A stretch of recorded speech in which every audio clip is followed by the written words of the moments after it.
Thank you, Dharmendra.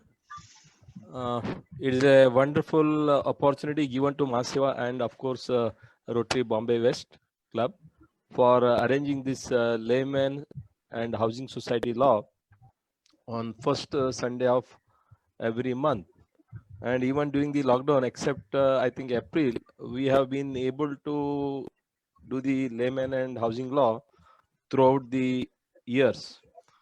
Now, of course, today's main host, Aslam Merchant, and the keynote speaker, that is President-elect Gautam Chande, and of course, our speaker, who is also a fellow member of Chartered Accountant, Advocate Vipul Shah, Hiral Sutara. I welcome each one of you. And of course, organ donation and the skin donation, which has been nicely explained by Rotarian Harminder Singh. All of you, I welcome. And today's topic is one of the interesting topic. And during this COVID period, lot of issues have come up, especially of the live-in license and lease. And especially during COVID, many people were not paying the rent and some issues, disputes, and all those were never analyzed or understood that this type of COVID would come and or the lockdown will happen.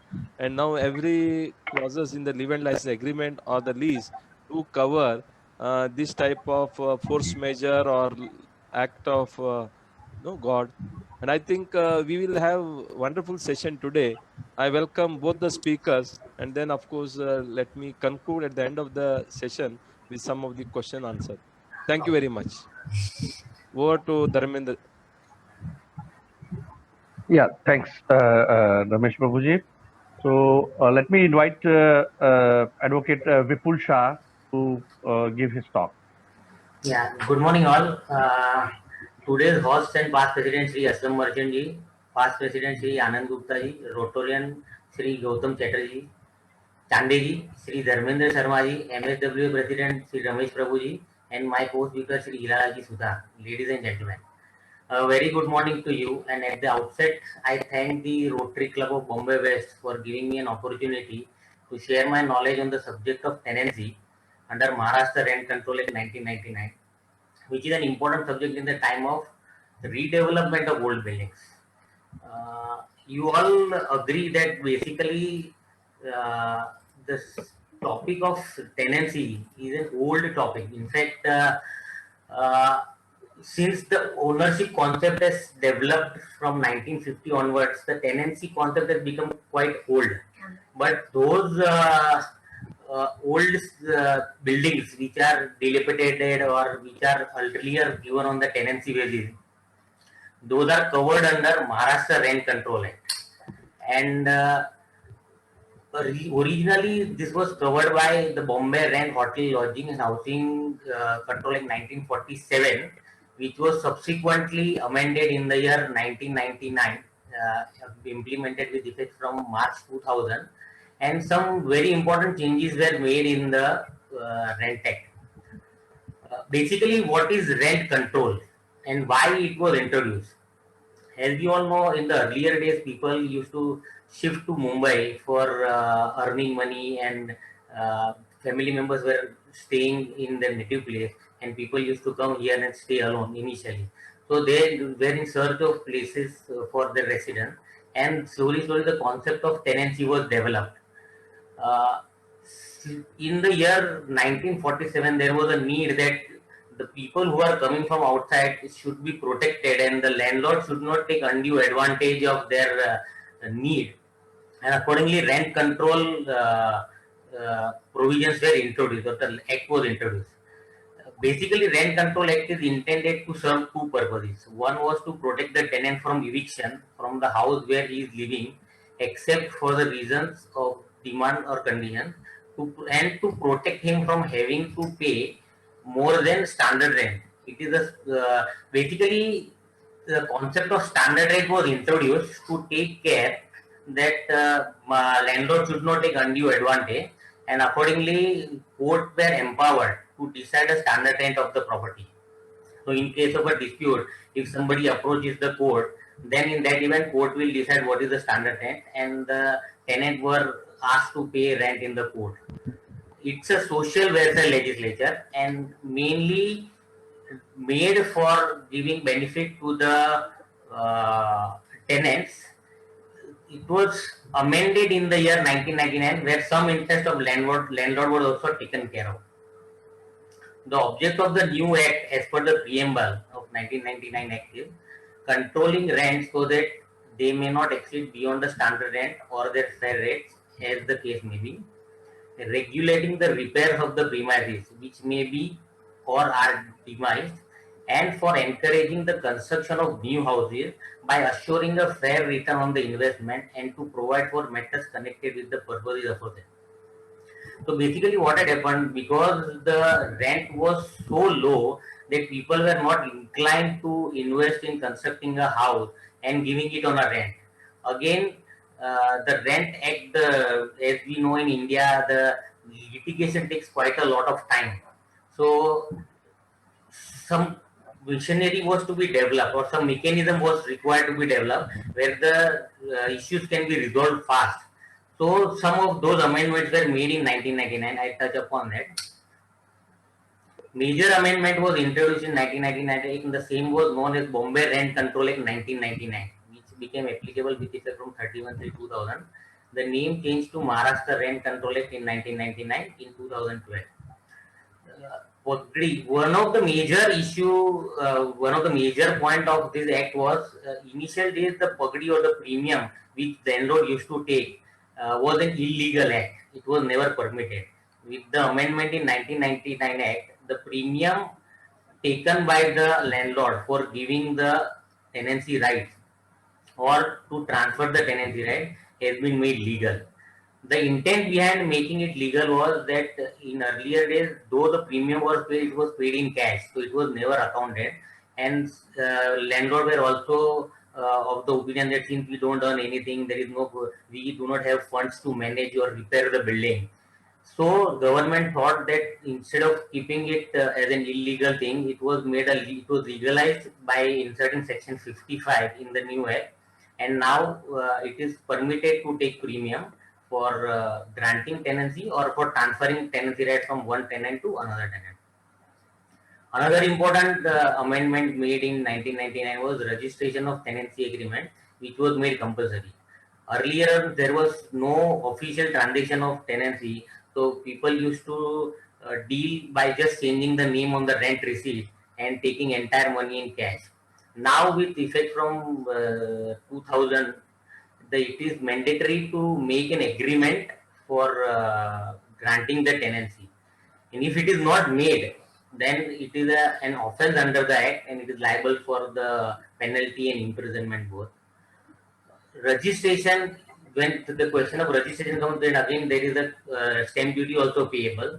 So as per the Maharashtra Stamp Act, now stamp duty is also payable on the tenancy agreement, and the valuation is taken as 90% of the ready reckoner value. Suppose one ownership flat is purchased, value is 100 rupees. If it is a tenancy right given for that flat, the value would be 90 rupees. So stamp duty is also payable on that, and the decrement is compulsorily required to be registered. Another very important amendment was made in this 1999 Act was it was made inapplicable to certain companies or institutions with a logic that those companies or institutions were capable enough to pay the rent which the owner would charge. So the rent is not, the benefit of Rent Act is not applicable to banks or any public sector undertaking or a corporation, premises belonging to government and local authorities, multinational companies, foreign missions, international agencies, and certain specified research institutes. It is also not applicable to the public and private limited companies having paid up capital of more than 1 crore. So here the jurisdiction lies with the small causes court. So in case the property is given on a tenancy to any of this concern, they do not get any protection under the Rent Control Act, and no question of charging any standard rent or a concession rent or a statutory benefit which are available to the tenant is available to all these entities. Tenancy rights are of two types. One is transferable and non-transferable. Generally, tenancy rights are non-transferable because every time whenever you transfer the tenancy right, you have to take the consent from the landlord, and if landlord agrees, then only you can transfer. And in that case, then landlord generally takes 33% of the consideration as a premium for transferring the tenancy rights. But there are some areas in Mumbai, such as JVPD and Khar, where the land was originally leased out by a bigger society to the individual plot owner, and those plot owners constructed buildings thereon. And there was a provision that no other society would be allowed to be formed under that parent society.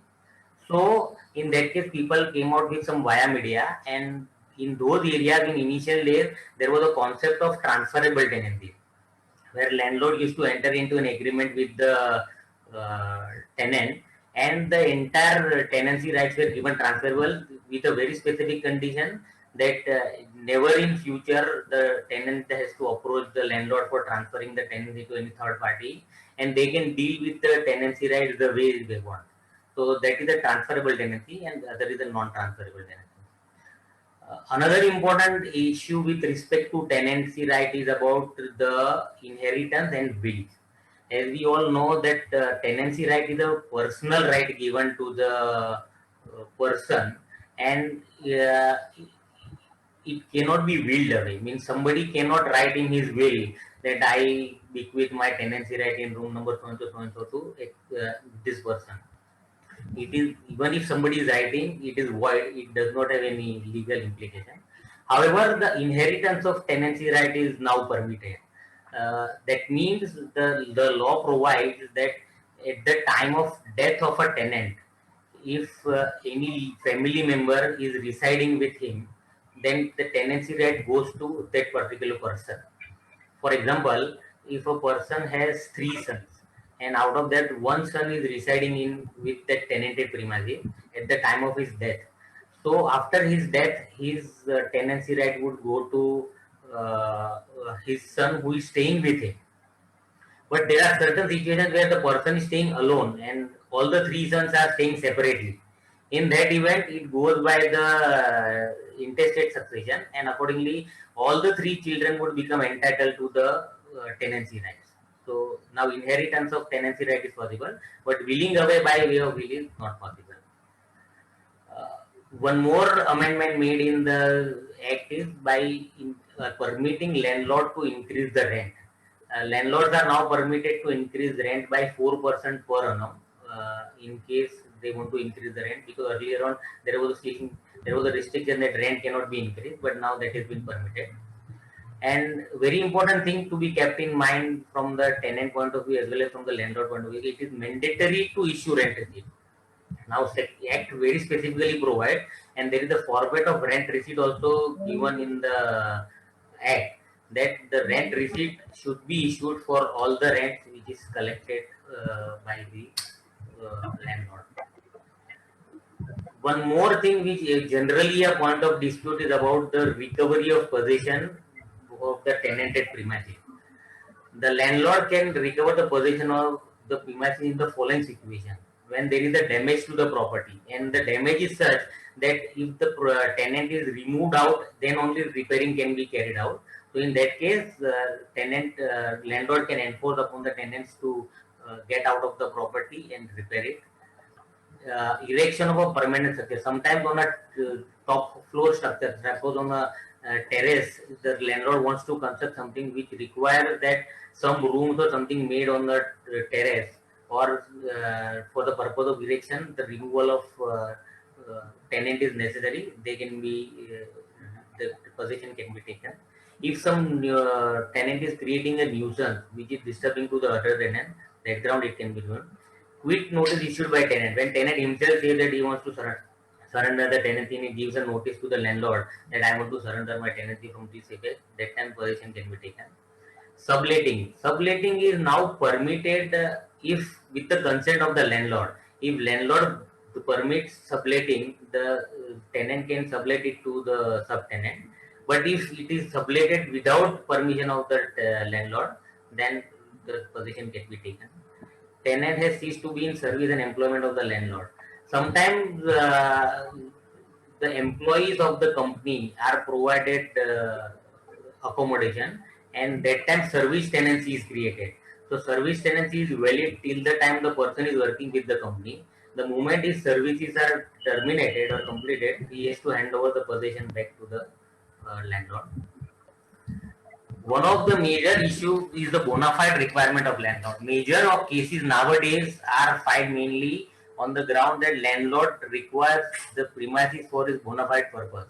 And for that there are a lot many conditions and the facts which are to be considered while going for this. But this is one of the major thing which landlord uses nowadays to get the possession of the premises back with them. Some I will just give a small one or two examples. That suppose when the premises was given on rent, the landlord was alone earning member and his children were small, and after some years the children have become big and they want some premises for their own business purpose. So if it is being justified to the court that this premise is required for the bona fide purpose of the landlord and his family member, then he can take with the premises. Sometimes, as I mentioned, the bona fide repair work is to be carried out, and for which the tenant has to vacate the premises. That time it can be possession can be taken. Demolition of a premises for erecting new building. Generally nowadays people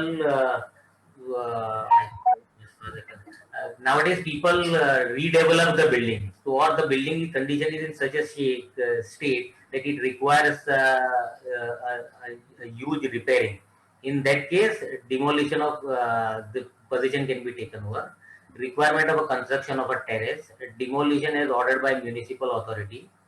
Permission for construction granted by municipal authority. Rent charged by tenant for area sublet is in excess of standard rent. As I mentioned, the subletting is permitted, but then in that case, tenant cannot charge higher rent to the subtenant, and in case he is charging higher rent, then the position can be taken by non-user of premises for continuous period of 6 months preceding the date of suit. There are many cases now where the person had initially taken the premises on rent.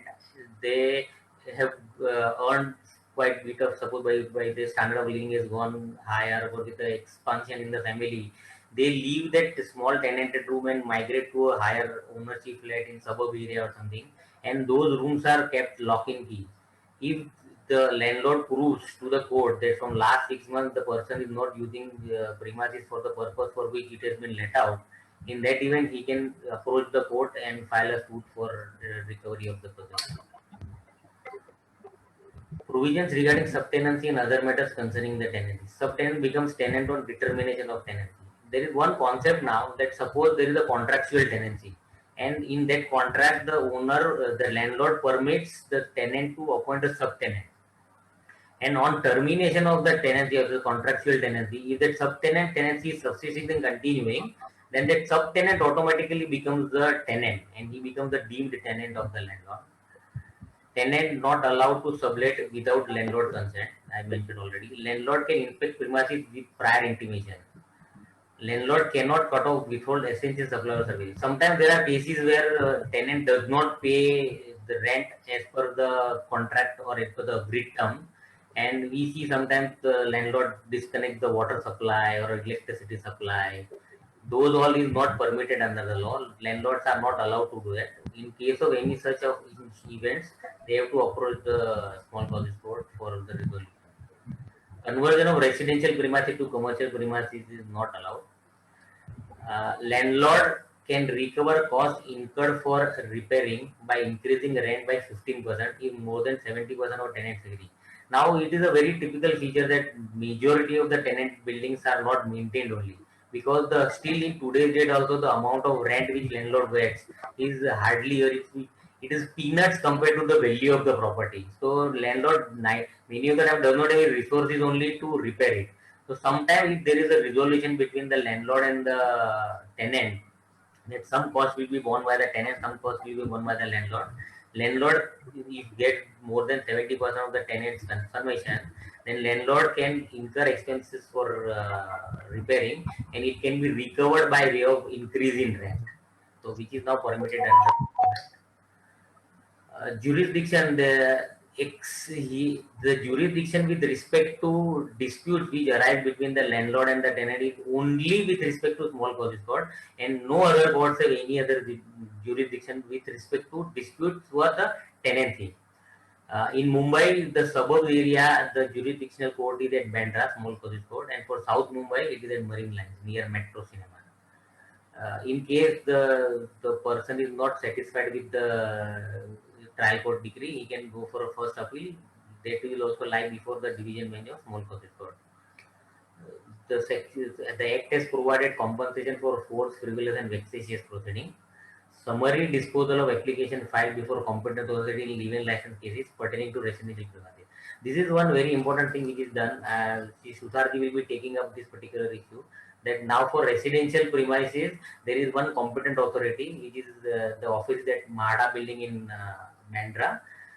Wherever the residential premises is given on legal license basis, and if the person does not vacate, then the competent authority can be approached, and it's a summary proceedings.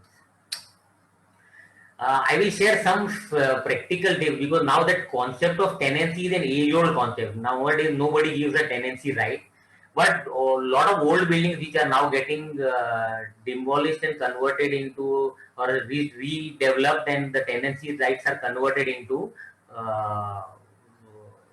ownership rights. Some very important thing which tenants should take care at the time of agreeing for the redevelopment. I am just sharing my personal practical experience.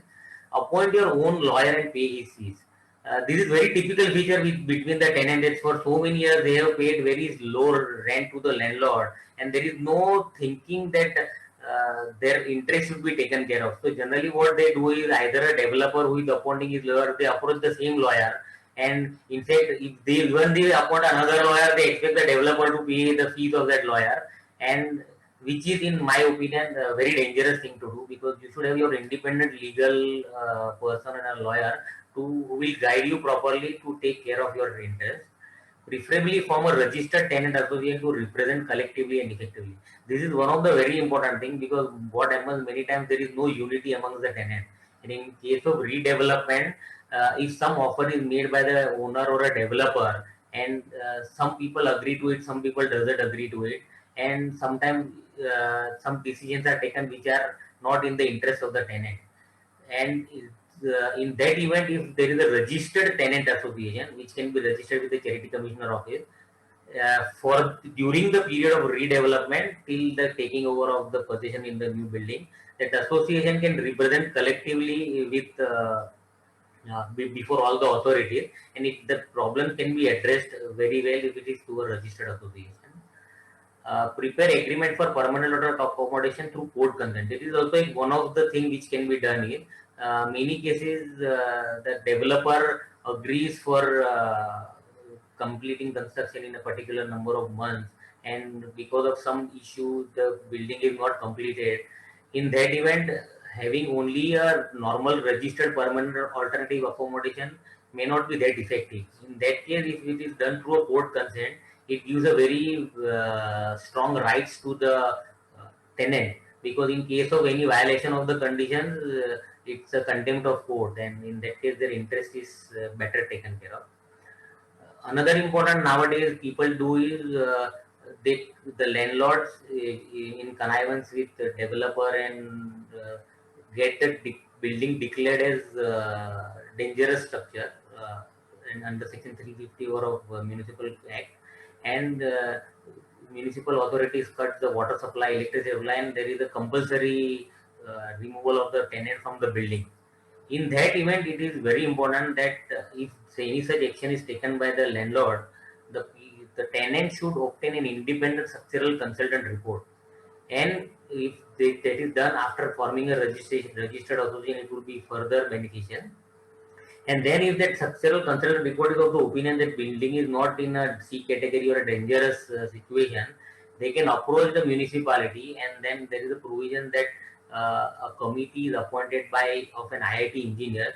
They come, they inspect the building, they confirm the structural report, and accordingly action can be taken. This is very important in case there is a threat to compulsory vacation of the premises. Ask for the proposed new building plan and obtain independent architect opinion.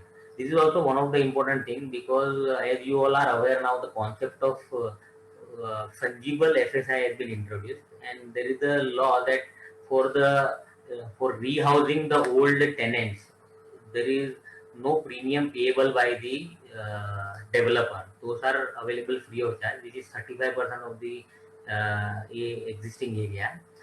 Now, many times people do jugglery in preparing the building plan. The landlord or the developer may tell you that we'll give you only 10%, 15%, 20%, depending upon the case to case. And some area fungible which is available free of charge, which is the entitlement of tenant, is being utilized in the building plan in such a way that which is beneficial to the developer. So in that event, if you have an independent architect also to assess the plan or to verify the plan and the authenticity of the details given therein, it is very useful. To ensure that the fungible area entitlement tenant is correctly reported to MCGM in the building plan. Because in that building plan also now they have to mention that how much is the existing area of the tenant, how much is the fungible entitlement, and how much area has been given in the new building. So if the architect is there and the proper advice is taken, the tenant's interest is taken care of. The tenant should ask for a bank guarantee in respect of the rent, because there are many cases where rent is promised, but if due to financial constraint, landlord does not pay rent. Developer does not pay rent. In that case, if the bank guarantee is there, it could be on a reducing balance basis, so that bank guarantee can be useful for payment of rent. Another important thing which is to be taken care of, just since I am a chartered accountant also, so some gist on the taxation part also I would like to share. In case the tenanted rights are converted into ownership on redevelopment, there are two impacts. One is under the Income Tax Act and another under the GST law. If the residential units are converted into from the tenancy to ownership, there is a capital gain. The tenant has to surrender the tenancy right, and in lieu of surrender of tenancy right, he has been given the ownership right in the building. That right can be treated as a capital gain, and if it is a residential unit, it can be treated as reinvestment of the capital gain, and income tax may not be there, subject to other terms and conditions of Section 54 to be complied with. And in case of commercial unit, this would become taxable. Suppose somebody has a shop on the ground floor of the building, and in lieu of that old shop on a tenant rate basis, he has been given a new shop on an ownership basis, that amount would become taxable. So one thing as a tenant, one has to take care of that. Another very important thing to be kept in mind is the GST law.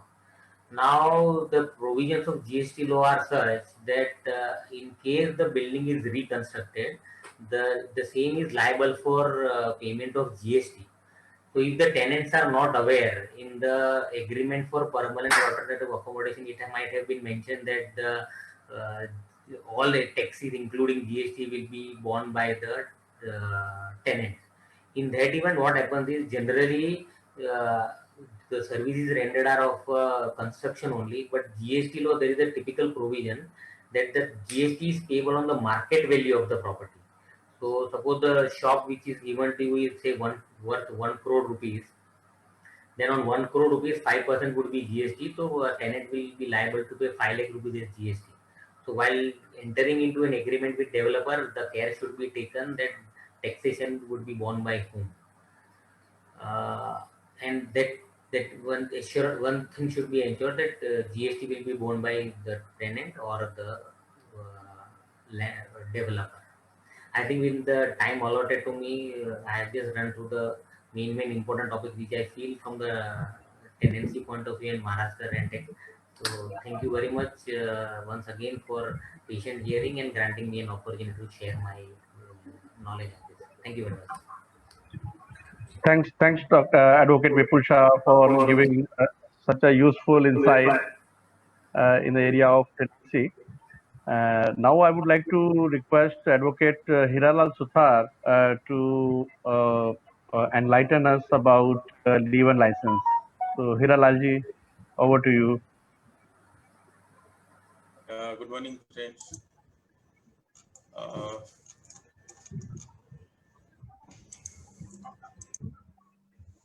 Welcome to all the friends. Today is the 29th rather month of our knowledge series of sharing knowledge regarding housing laws. Friends, today there are two topics. One raised by Advocate Bipul regarding tenancy, and the one which I am going to deal with is regarding leave-in license of residential flat in cooperative housing society. It is very limited scope because the time allotted was also very limited of 25 minutes. Friends,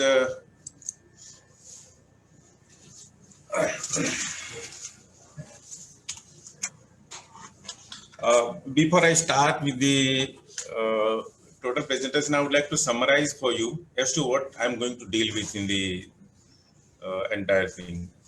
Our common usual problems and fears when we think of giving our flat on leave-in license, that is the one thing. The second thing I'll deal with is important terms under the provisions of law. Then I'll compare the provisions of the bylaws right from 2001, 2009, 2014 to make it very clear as to what is the correct legal position today as far as the leave-in license is concerned.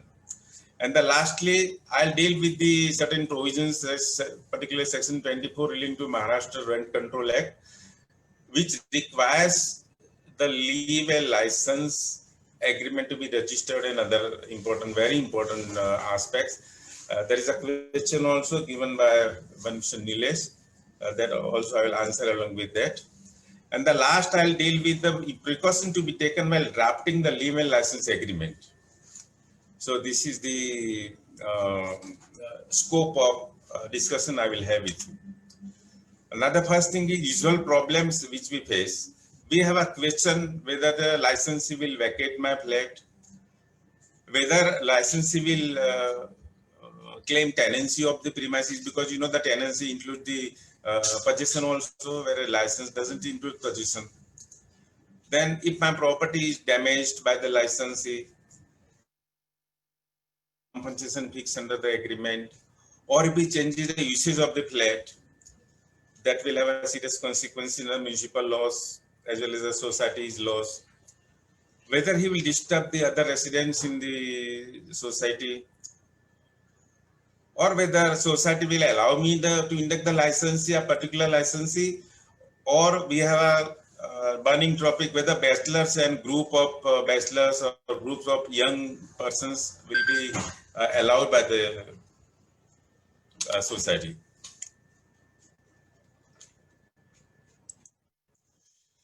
Now, the important terms, friends.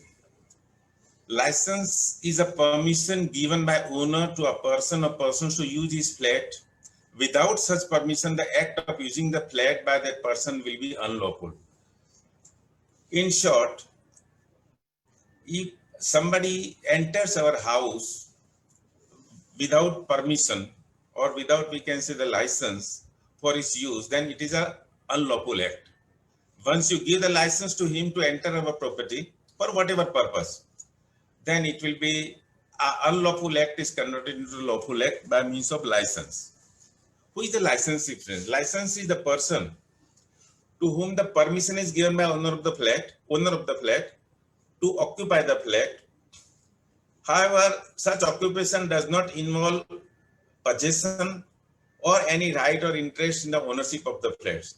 Friends, Vipul Bhai has just summarized that as far as the tenancy is concerned, the tenant has the right of possession. Whereas in case of license, there is no right of possession. It is simply occupation in terms of the license agreement. The question was asked by past President Anandji, that is also being simultaneously answered by me, is that in case of tenancy, there is a possession in the hands of the tenant. Whereas in case of license,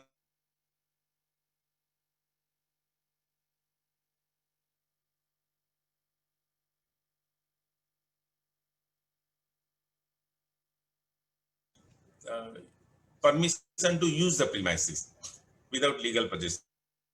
Another term, very important term, is a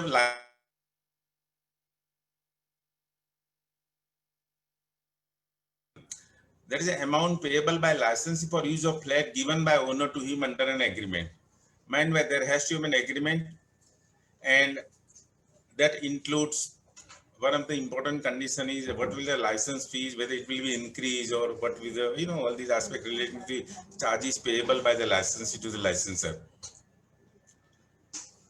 As I repeat, license tenancy is right to purchase your flat without transfer of ownership.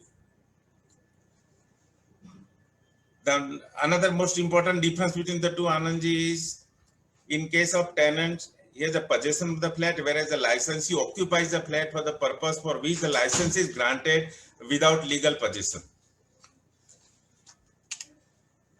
Another important side, the third one is what is the license, licensee, and further what are the legal sides of licensee and license.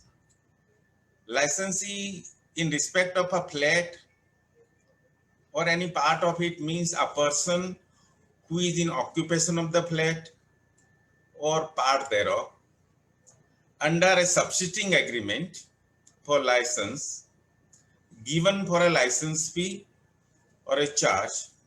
This is called, he is a permissive user of the contract. I mean, there is a contract between the licensor, who is the owner of the property, and licensee, who has been given the permission to enter the flat for the purpose of residence. License is neither given exclusive possession, as I have repeatedly conveyed. It's a very important aspect, and it answers many questions asked by the participants. He does not have a right or interest in the ownership of the flat. Does not include a paying guest. However, the licensee is a paying guest is not a licensee. A member of the family who resides with the owner of the flat is also not the licensee. The servant or the employees of the owner of the flat who may be occupying along with him for giving particular services are also not the licensees. Or a person conducting a running business of the licensor in premises kind of societies is also not the licensee. Let us now discuss the provisions under the bylaws of the society. I am aware there are going to be many questions on these aspects. So before I come down to the correct legal position, I will not say legal position because bylaws do not have the legal force of law. But whatever the position today in the bylaws, I will first refer to the 2001 and 2009 bylaws to make it crystal clear as to what is the position today. Model bylaws of 2001 and 2009 of Mumbai provided for elaborate procedure and required prior written permission before inducing licensee in the flat. That means the member of the society who is the owner of the flat has to apply in advance in the prescribed form about his intention to give his flat on leave and license, and he has to take the written permission from the society, which included what are the requirements? Application in the prescribed form. He has to give the reason for inducing the licensee, and at the same time, there are certain circumstances when the society will not allow the licensee to give his flat on leave and license. Friends, these provisions were always questionable. First of all, the bylaws do not have the force of law. Even then, those provisions were questionable and were considered to be beyond the authority of the society. Now, let us come to the current position. That is the latest bylaws is bylaws of 2014. In 2014 bylaws, the entire procedure has been done away with. And it has been replaced by the provisions that a member has to intimate the society at least 8 days prior to his intention to give it on leave and license. He is not required to apply in the prescribed form. He is not required to take written permission. He has simply to intimate the society of his intention 8 days prior to the grant of live-in license to sublet his flat. And after he registered the agreement for live-in license, he has to keep a copy of that agreement on record. Along with that, he is also required to intimate the local police station, jurisdictional police station, that he has inducted a particular licensee. He has to give the details of licensee. Friends, it is not the permission of the police station.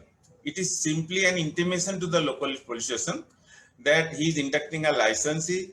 The identification of the licensee is to be kept on record, and the copy of that intimation is also to be filed with the society. So this is all as far as the obligation of a flat owner in a cooperative housing society is concerned. What are the consequences of grant of license? The most important consequence is a payment of non-occupancy charges. Now the society is going to charge non-occupancy charges. Many societies have been charging haphazard manner any amount considering the rent or the license fee which somebody is receiving. However, there are the circular instructions given by the department on the issue of charging the quantification of this rather non-occupancy charges. The non-occupancy charges have been kept at 10% of the service charges. Now friends, here service charges is a term again very important. If you refer to your bylaws, the latest one, bylaw 66, defines and includes what are the service charges. And service charges is one of the head under which a society can collect various charges from the society. Let me tell you, the service charges are the one which are to be collected equally from all the members of the society, irrespective of the size of the flat. And the circular says that 10% of the service charges. However, as of today also, many societies are charging 10% of the entire maintenance bill, which I think is totally wrong. So the capping of 10% is on the basis of the service charges. Another two aspects are a society cannot charge a non-occupancy charges to a person who is a member of the family member of the flat owner. If a family member is given the license by the flat owner, then non-occupancy charges cannot be levied. Another thing is a member has already sold his flat and he still remains a member of the society because the application of the incoming person for membership of society and transfer of share has not been approved or is remain pending. In that case also, the society cannot charge non-occupancy charges to the incoming person or to that flat. The next important aspects, a very important aspect, and a question is also asked by Mr. Nilesh Sayya about whether it is mandatory. So this is being answered here. This is legal provisions under Maharashtra Rent Control Act. Friends, agreement must be written and registered. That is a precondition. And let me tell you the consequences if you do not have a registered agreement, which has to be naturally written, then only can be registered, then that the person can be prosecuted. Apart from other consequences in the office of competent authority, the jurisdiction of the competent authority. I repeat, agreement must be written and registered, even though it is for a period of less than a year. I'm referring to the period of less than a year simply because the general provision, the Parliament Law of Registration Act 1908, does not require registration of such documents or agreements, the period of which is less than 12 months. However, Maharashtra Rent Control Act 1999 has made it mandatory for registration of the live-in license agreement, or we can say the lease agreement, which is even less than 1 year. Another aspect is while drafting the provisions of agreement for live-in license, friends, normally in all the contract, we have an arbitration and reconciliation clause in terms of Arbitration and Reconciliation Act. However, in view of the fact that the Maharashtra Rent Control Act has provided for competent authority for prompt and time-bound eviction of the licensee, the significance or the importance or the necessity of the Arbitration and Reconciliation Act is totally nullified, and therefore any such clause relating to arbitration for eviction of the licensee is null and void, because there is a competent authority specifically mentioned in the provisions of the Rent Control Act. Friends, the Maharashtra Rent Control Act provides that in case of delay in giving back possession, the damages at double the rate of charges or fees for license are payable for the period from expiry of license to the date of giving back the possession. It's a very important clause, and the competent authority also does not have an option not to charge or to charge as a lesser rate. I'll repeat. If the licensee does not vacate the licensed premises or the flat, or hand over back the possession of the flat to the licensor, then from the date the license expired to the date he gave the possession, double the maintenance will be the damages to be given. Now friends, the word damages has been separately mentioned in the provisions of section 24. It means the rent or the compensation, not rent rather, the license fees or the compensation for the license will be payable as it is, and by way of damages in additional double the amount of license fees will be payable. One more aspect is no claim of any person other than license as per the agreement shall be entertained by the competent authority. Friend, the precondition, what is a license? License is personal to the licensee, and therefore his family member also cannot claim the benefit of license. They may stay along with the licensee, but they cannot claim any benefit, because license is always personal to the person to whom it has been granted. So, say for example, in case of demise of a licensee, the family member cannot claim the continuance of the license, because the license was personal to the person, the licensee who expired. Friends, now having understood all these aspects, I have summarized as to what precaution must be taken while drafting the leave-in license agreement. Friend, this is very important aspect, and these are almost absolute necessity to prove that the possession, the legal possession was always with the licensor and it was never given to the licensee. Secondly, section 24 very clearly states that whatever has been mentioned in the agreement, the contract between the licensor and licensee, those facts are to be taken at face value by the competent authority also.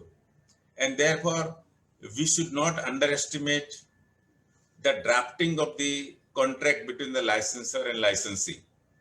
And now I'll refer to what are these very, very important conditions. There can be many more, but these are some very important.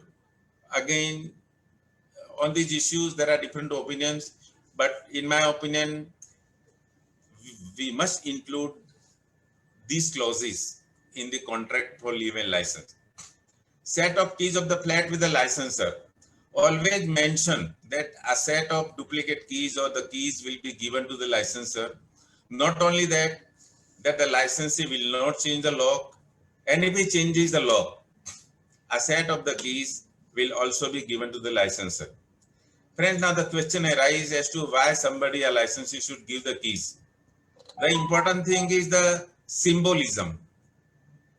It speaks about that the legal possession of the flat is with the licensor only and not with the licensee.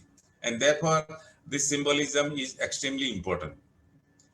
Then the licensor has to reserve the right to visit the licensed flat. The licensor, in fact, may never visit. but it has to be part of the contract, because these facts will be recognized by the competent authority while passing necessary order of eviction, and therefore the licensor must include a clause that he will have a right to visit the license plate. Another part is the licensee should not be allowed to change or make any alteration in the plate. The licensee should not use the plate for the purposes other than the license, for the purpose for which it is given. Then the fitting and pictures will not be allowed except the specified one in the agreement or with the permission of the licensor. Friend, license C is personal to grantee, hence do not include any other person, even the family members, as I referred to in the previous slide. We may also provide that the bills of utilities such as gas, electricity, etc., if it is included in the license fees, then it will be naturally paid by the licensor. But if it is not included in the license fees, then those have to be paid by the licensee. However, the licensor must mention that every month the same will be regularly paid by the licensee, and the payment, the bill and the receipts will be handed over to the licensor every month or a regular interval. We may also provide that landline call, say for example, you have a landline in your flat. It is advisable not to discontinue. It may cost you some little amount per month, but it is again a fact that the legal possession of the property is with you, and this fact will be recognized by the competent authority while passing the order for eviction of the licensee after expiry of the terms of license. You may also include the terms that the licensee will use the flat peacefully and he will follow the rules and regulations of the society in which the flat is situated. The licensor may also mention very clearly about the payment mode and the acceptance of the charges. Now here recently I had a case wherein Kandivali Sim Society, the licensee expired and the legal heir, his son, is ready to make the payment of license fees every month. There is no problem of payment. But I advise my client not to accept any payment from the legal heir or the family member. If at all, if you want to continue, enter into a fresh agreement. It's a very, very important aspect because license was personal to the person who died. Now the termination clause, we have to take a care while drafting the termination clause. First of all, on efflux of time, a termination should be automatic. There should not be any provision as to the discretion of the licensor or the licensee. Let it be very clear that the termination on expiry of the term of license will be automatic. You may also include that if the licensee disturbs or inconvenience other occupants in the building, it will be breach of the contract. And friends, at the end, we have also to mention that if the licensee commits any breach of the contract, any terms and conditions as are mentioned or remaining 341, then it will, that the termination, the licensor will have a right to terminate. Clearly mention the damage to the fitting and fixtures in the flat.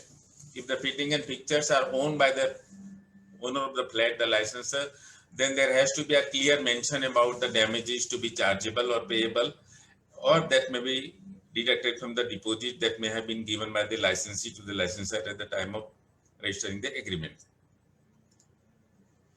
Provide for payment of charges for utilities, as I conveyed, I will not repeat it.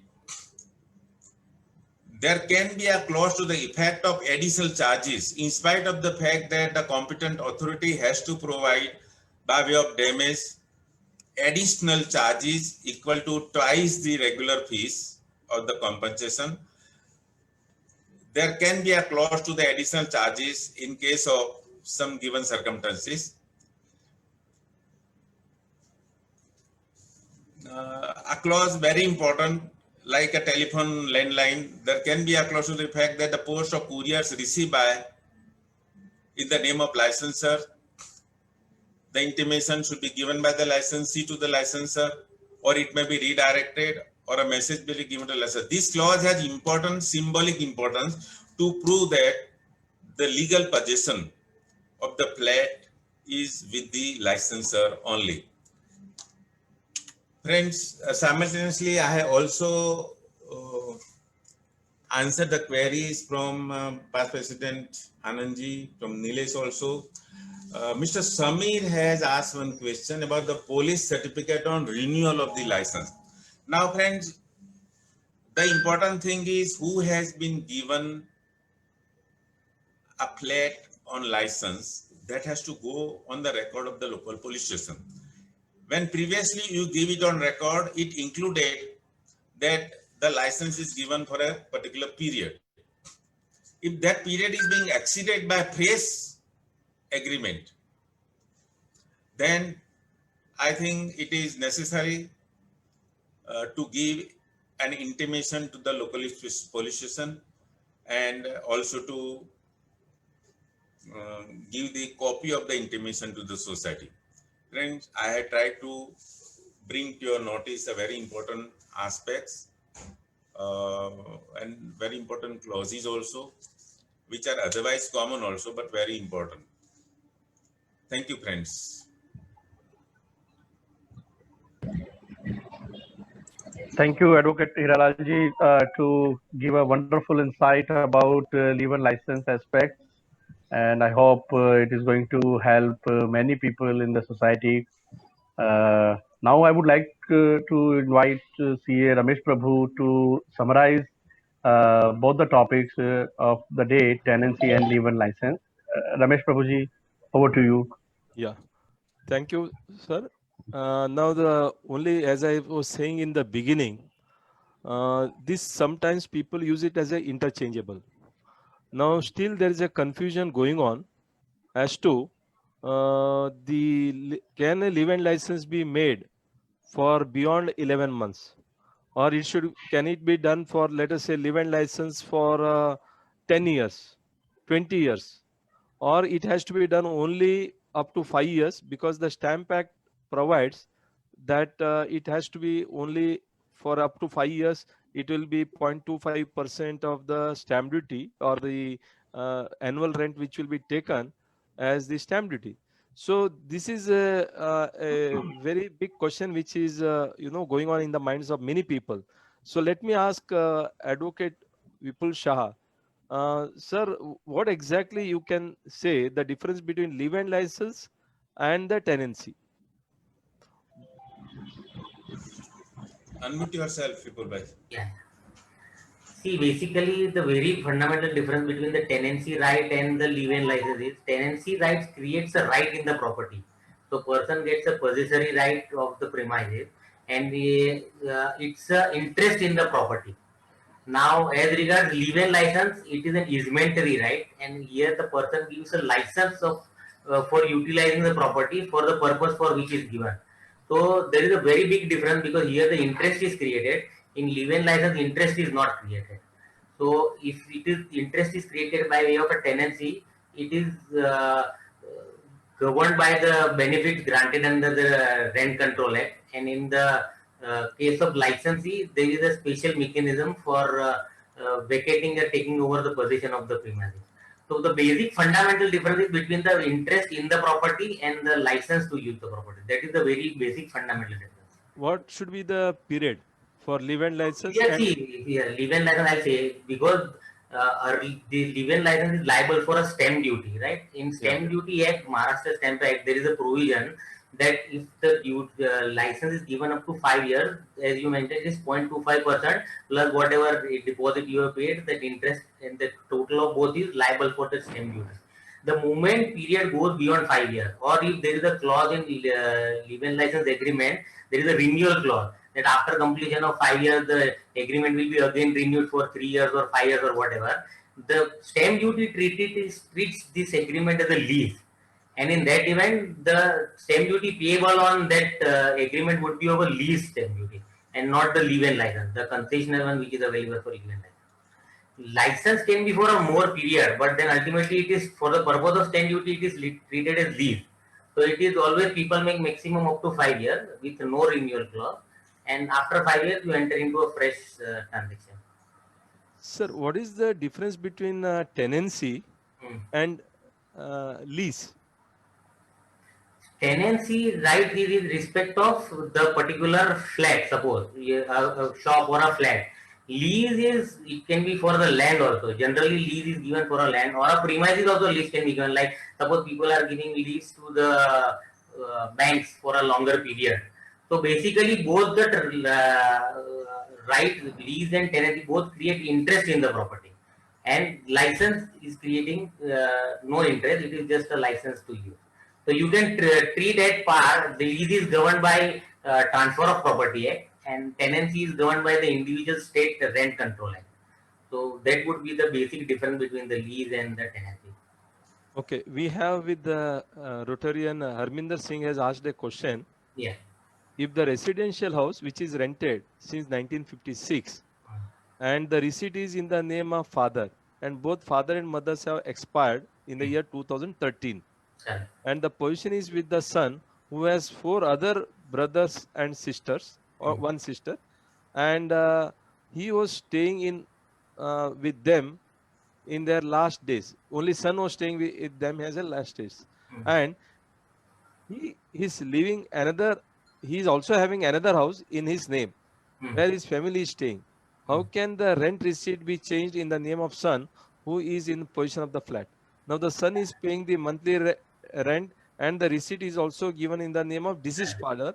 And what is the procedure to get the name changed in the name of son? Kindly advise. Correct.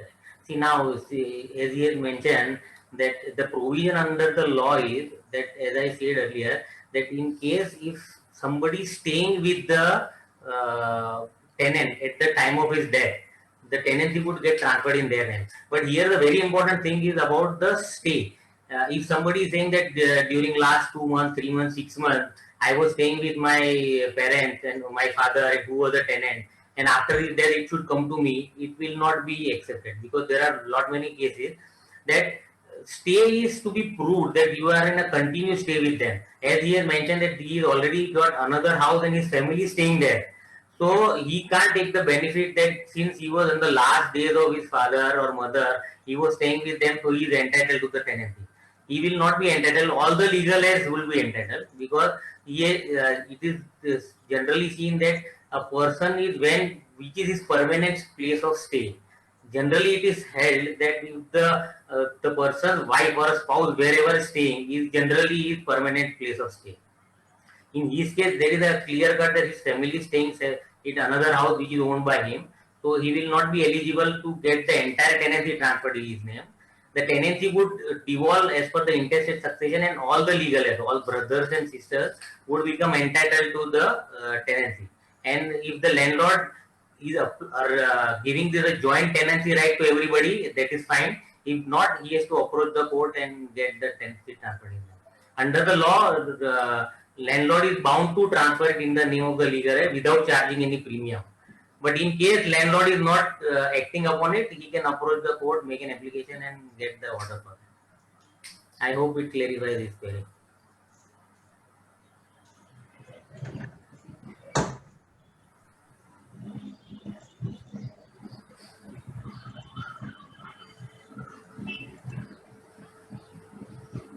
Yeah, there was some internet issue.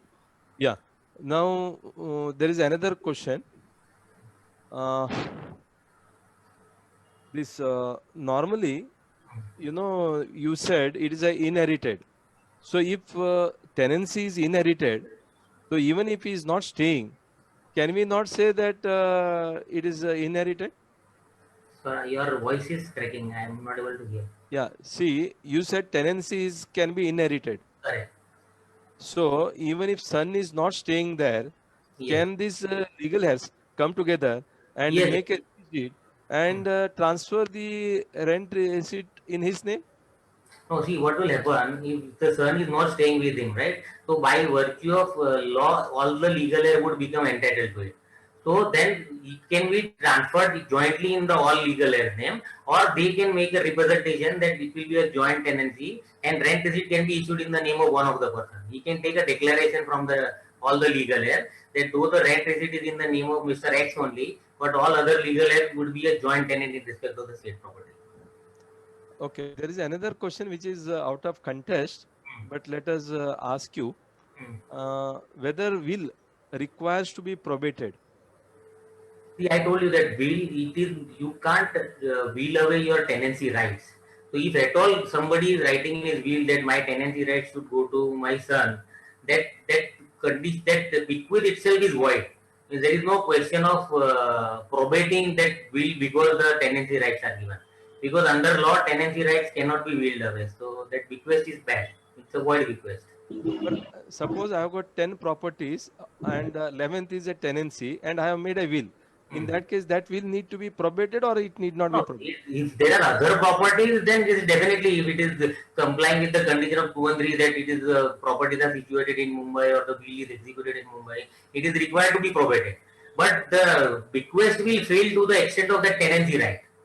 Yeah. The tenancy right would be governed by intestate only because the Rent Act does not permit it to be willed. So other probate with respect to other properties would, the will would be good to that extent, but with respect to this particular bequest, it will be void. It will fail to that extent. Now, live-in license, if it is on a collector land, there are housing society, it is for Sutar, advocate Sutar. There are many properties which are on a collector land. Yeah. And there are some properties on the MADA land. When live-in license we are giving, whether we need to take any permission from those authorities?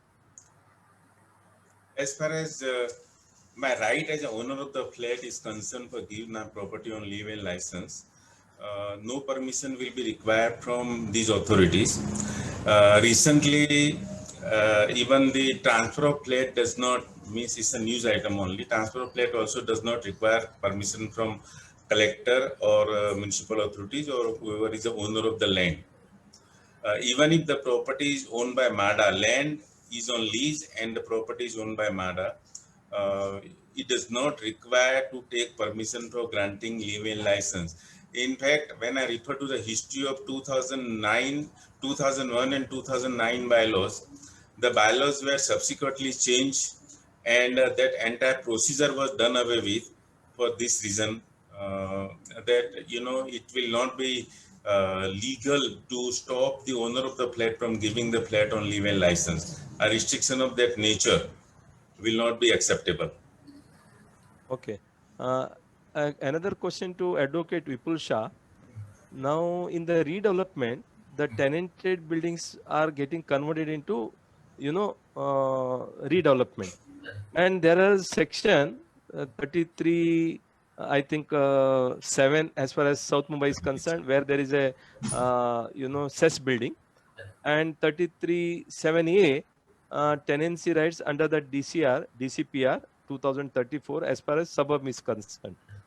Now, if you look at those both the regulations, it says once the buildings are redeveloped, naturally the building should be converted into cooperative housing society, meaning thereby that ownership should be given. Now, there are many landowners who are saying that I will retain you as a tenant even after the redevelopment. So how you look at it, whether it can be tenancy basis continue or it should be given on a ownership basis? In ownership basis only, no. This will be on the ownership basis only.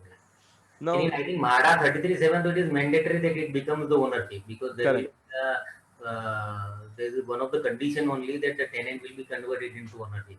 As far as suburbs are concerned, without, which is a normal redevelopment, that is 33(5), maybe not 33(7)(a), where the incentive FSI benefits and all are taken. In that event, suppose I am a landlord and I am redeveloping on my own and with under a general TBR provision, then in that event I have a choice that if I want to retain someone as a tenant, and that Rent Act also permits, as you see, one of the conditions for eviction or the taking over the possession is for the redevelopment of the building. So in that case, the Rent Act is has made a provision that while redeveloping the building, the landlord should ensure that he is giving minimum the area which is already been held by the tenant. So under normal development, it is permitted. As far as 33(7) and 33(7)(a) is concerned, it is compulsorily ownership.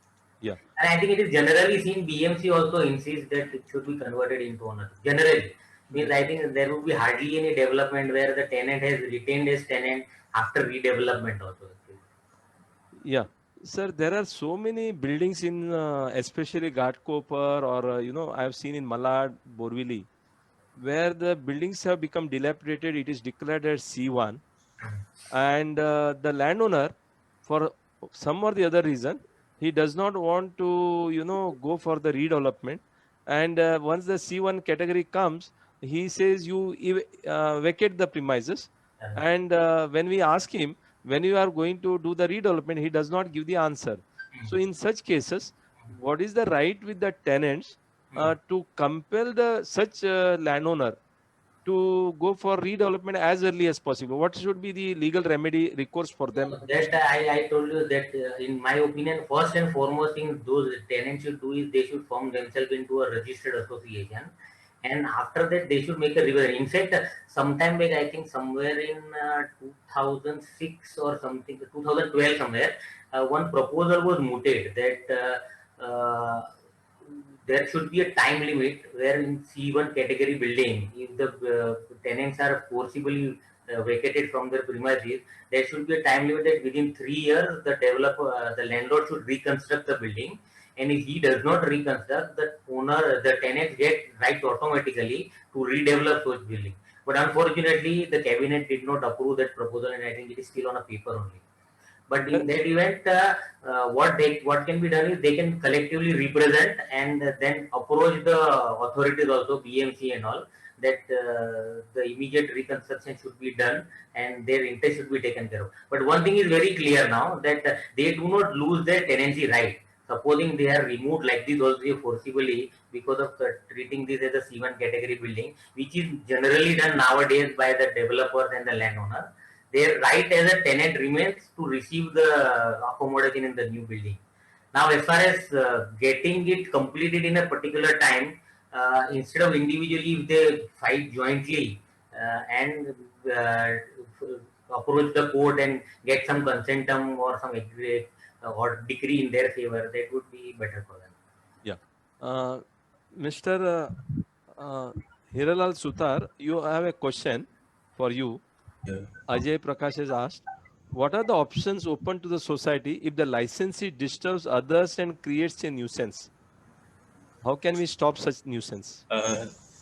We have to look into this from two sides. First of all, previously, before the amendment effective from 9 March 2019, the concept of nominal membership was applicable to housing societies. However, that has been made inapplicable to the licensees because under the present law, it is not necessary to induct the licensee as a nominal member because that definition is not applicable now to the housing society. Under the circumstances, the society has to, because he doesn't have the jurisdiction over the licensee. Previously, because he was a nominal member, the option was available to the society to approach appropriate authorities, particularly the cooperative court. But now under the present circumstances, because the licensee is not coming with the jurisdiction functioning of the society, I think the society need to approach the civil court for remedy. It will not be able to take direct steps.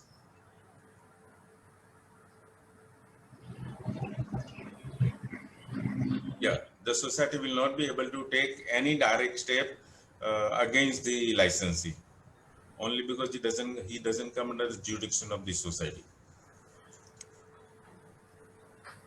Hello. Yeah. Yeah. Any else, Ramesh bhai? Ramesh, are you there? Hello. I think there is some internet issue with him.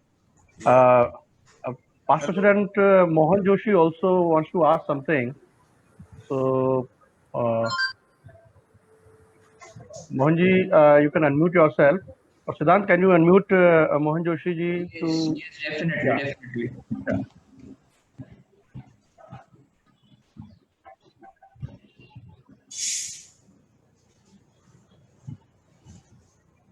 Yeah. Yeah. Hiralal ji, Yes. you have covered very well issues between owner and the tenant, Yeah, right. but there is a very large component in housing society, that's the managing committee, that comes into conflict. Yeah. And I would like you and Ramesh Prabhu and others to address issues related to managing committee. Yeah. To start with, I want to raise two questions. Yeah, please go. You see, managing committee is always reluctant to have bachelors. And when one bachelor comes, he says, I can't afford rent. So he brings two more. So three people start staying in that flat on rent. So my question is, suddenly sometimes they bring in fourth person and they say he's our friend, he will stay for 15 days, but he stays much longer. So what action managing committee can take in such cases? And second, you see, when the new tenant is there, agreement is sent to police station and then they register. But afterwards, owner and tenant have comfort level, and many times they don't renew the contract. They just continue to stay there. So what is the responsibility of managing committee in such case where tenant is staying, but the agreement has expired? I will address the question, Mohanji. From the managing committee's perspective. As far as the society's right about allowing or not allowing bachelors is concerned, I already mentioned in my presentation, there is a special entry also for that. I am of the view that society cannot exercise that kind of restraint. Yes, if there is any activity which is objectionable is being carried on, then in that case, the society will have the recourse to the legal remedies. As far as the bachelors per se are concerned, the young boys or girls per se are concerned, only because of that, the society cannot stop them, stop rather the owner of the flat from giving it. However, many other ways are can be exercised. For example, you track the entry and exit people to the security or to the camera, and if there is anything objectionable is found, then in that case the society can have the recourse to the remedies available. Otherwise, per se, bachelor cannot be stopped. What I suggest, a lot of societies are facing this type of. Yes. Yeah. How I normally suggest is that society should prepare a guideline, a code of conduct for the leave and license, and to the owners who want to give it on leave and license basis. Yeah. Once you have this certain, we call it as a rules and regulation for Rules and giving. regulations. What we can do is, so what we can do is, in such cases, those guidelines can be approved in the general body meeting, and we take an undertaking from the incoming licensee, or whether it is a spinster, tenant, bachelor, or anybody, that I will not create any nuisance, I will not do this, I will not do that, and if at all I am found, in the first instance, I'm ready to pay penalty of say 1,000, 2,000, 5,000, whatever XYZ. But in the second instance, you can throw me out. So if this type of guidelines are made, resolutions are passed, and undertaking is taken before they enter the premises, I think that will solve a lot of problems. Second, we have seen in the societies that the leave and license agreements are entered into in the name of certain agents who have doing a business of providing accommodation to the bachelors in a same flat, rather same society. They will take in their guest house name or in their own personal name 10 to 12 leave and license agreement, and then they go on putting the various people for 3 months, 6 months, 8 months, something like that. That is not permitted. In such cases, even there is a honorable High Court judgment wherein it was said this type of live-in license or this type of guest house facility made by some of the people who give the advertisement in the website and all, that is not permitted. There we can go to the court, whether it is a cooperative court or through the high court, we can get them evicted. So I think these are the precautions one has to take. And there are, in the guideline itself, we can say you cannot give it to this type of agencies who want to put the people out. It should be one-to-one basis. I think this is what can be done. With this, I transfer, and I thank you very much, Sutarji, as well as Vipul Shah, who have nicely explained both the good concept, and I think we are really enriched with the in a short period whatever you have given. Thank you very much, and a lot of appreciation. There is a demand for the PPT, which of course we'll try to share with you. Thank you very much. Over to Aslam Bhai. Yeah, thank you, Ramesh Bhai. The floor is open for a question answer. If anybody would like to ask any questions from the audience. Yes. I will. Hariram Chaudhary will ask the question. May I ask, please? My question is. Please go ahead. Yes, my question is to Sutarji. Now, sometimes the building is to be repaired and painted. Heavy charges are there, and they are apportioned to the individual members. Now, this is casual, not regularly. Now, whether the non-occupancy charges are to be paid on this amount also, it is one. Secondly, sinking fund, water charges, property tax. These are also charged in the maintenance bill. So, whether the NOC's non-occupancy charges are to be payable on these amounts also, kindly clarify. Thank you very much. I have dealt with these particular things in my presentation, where I mentioned that service charges, the circular says that 10% of the service charge is the maximum cap on the non-occupancy charges. However, most of the societies have been taking the 10% on the total maintenance, but I am of the firm view that service charges are defined. See, the word service charges is specifically defined in ballot number 66, and therefore the society should not take, or cannot take rather, 10% of the entire maintenance bill.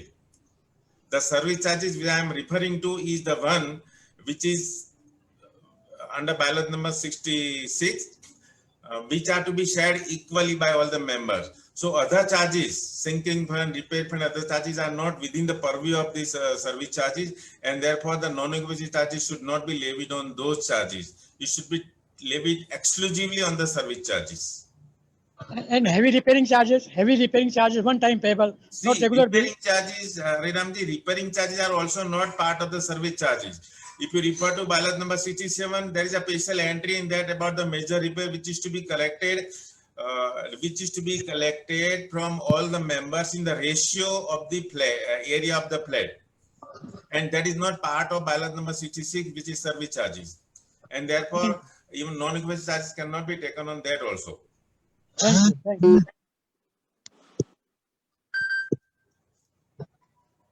Hello. Okay, we have Pinakin Parikh ji who wishes to ask a question. Pinakin ji, go ahead. Hello, Sutar sir. Yes. We have one land adjoining my factory. Both are belonging to our partnership of family members. You are not audible, sir. You are not audible. Will you please repeat? Okay. I have one vacant land adjoining my factory. Mm-hmm. We have taken it on rental basis. The land belongs to a family firm of mine, and the working factory also belongs to family of mine. Both have one common partner. We are making agreement for 10 months for the land to be given as on rental basis. Is that agreement required to be registered? See, the important aspects are very important. The provisions which have been given under Maharashtra Rent Control Act refers to flats for which the leeway license is being given. As far as the general law is concerned, any sort of license under Transfer Property Act and Registration Act, if it is more than 12 months, then and then only it is required to be registered. And in your case, it seems from the facts given by you that it is not the LMA license for use of your flat. The purpose of, see, the license is very limited to the extent that a permission is given to do something to the licensee which will otherwise be unlawful. And all these activities which are less than 12 months, all the contracts, all the agreements which are less than 12 months are not compulsory registrable documents under section 617 of the Registration Act. And therefore, to this, that particular registration requirement will not be applicable, being for less than 1 year. Is that, hello? Hello. Yeah. Yeah. Hello. It is excellent.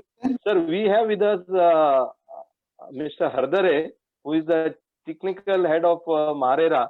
Yeah. So I think you can just unmute him, and then we'll request him to speak for 1 or 2 minutes and give his views about the program that we have done today. Hardare is there. Dhaneshwar Hardare. Hardare sir, are you there? Yes, I've asked him to unmute. Yeah. Hardare sir, can you unmute? Yes, good Yeah. morning, everybody. Good morning. Good morning. Yeah, I am Hardare, Chief Engineer of Maharera, and I was listening since morning about both the lectures by Vipulji as well as by Sudharji. They are excellent, and especially, actually, I was Chief Engineer in MHADA, and both these aspects, because we have registered from MHADA World Bank societies by giving a land. They constructed their own buildings on them, and there were many such problems they were facing regarding transfer and all that, because we sold MHADA, as a MHADA, we had sold the plot, and in fact those people, they constructed their buildings. So once they did that, then transfer of membership etc, where there were a lot of problems, because plot was given to society and not to the members, and members went on changing. So that was issue there. And yes, of course, issues will come and go. And excellent presentation by Vipulji and Sutarji. Thanks. Thank you. We have a lot of questions coming in, but I guess we'll take the last two ones. One is from Anand Gupta ji. So Anand ji, you can go ahead. Unmute Anandji. Yeah. Anand ji. My question is to Vipul Shah ji. Mr. Vipul, see, in JVPD particularly, most of the owners, they give a flat on a transferable tenancy. We call it pagdi. Actually, they collect the money in cash or whatever you call it. And then they also write a right that you have got a ownership right. You have got a right to transfer the tenancy. Correct. Now, these kind of agreements are existing for a long. So one of my close relatives is having an agreement of 1995. But the agreement is not registered. The agreement is there, and on that there is some rent is attached, that he has to pay some 1,000 rupees rent. So now, can that agreement be registered now? And what are actually his rights on that property? So he has got a tenancy right only, sir. But only thing, those tenancies are transferable tenancies. Yeah. He can transfer it without the consent of owner, and since now it is inheritable, so after his family member would be able to inherit the right. But ultimately, it will always remain a tenancy right only, sir. Unless the JVPD scheme or society allowed to make another society within the society and permit them to convert those tenancy rights into ownership right. Otherwise, it will continue to be a tenancy right only. Vipulji, I just want to share with you one practical case law which happened. In Kalanagar, there is a collector land. So when it is a collector land, of course, the land is leased by the collector. And Kalanagar also does not give the NOC for the people to do the multi-story building and then go ahead with the societies there and give it on ownership. So what one of the builder did, he collected at that time, about 20 years back, 25 lakhs, 30 lakh rupees per flat, and he gave an agreement of tenancy. then all these people were managing for 10 to 12 years, like, tenancy only by making a tenants welfare association. When the matter came to me, I said, why don't we go and knock the door of a high court? So all of them went to the high court, and high court made everybody party. The builder said, yes, I intended to sell on ownership. However, because of all this, I could not do. So the Honorable High Court said, okay, in that case, this all tenancy will be treated as a ownership. Thereafter, we made a cooperative housing society also. So something like this one has to explore, where Anand Gupta ji is saying, maybe people are not exploring those possibilities. So if those possibilities are explored, I think that is possible, Anand ji. In fact, you will be surprised. Banks are also financing on these properties. Bank also know that effectively it is a ownership right only. But because I think there is some condition in Juhu Society's original bylaw or a lease that they will not allow any other society to be formed within the society. So that is the issue. Like suppose I am in Goregaon, there is Jawahar Nagar which is fully leasehold. So the original plots were owned by Jawahar Nagar Society, leased out to the member. But here, the suppose building is redeveloped, the old buildings are redeveloped or a bungalow is redeveloped, and new society is permitted. So I think Cooperative Act does not have any plan, but the original lease deed which JVPD has entered into with the member, they have a condition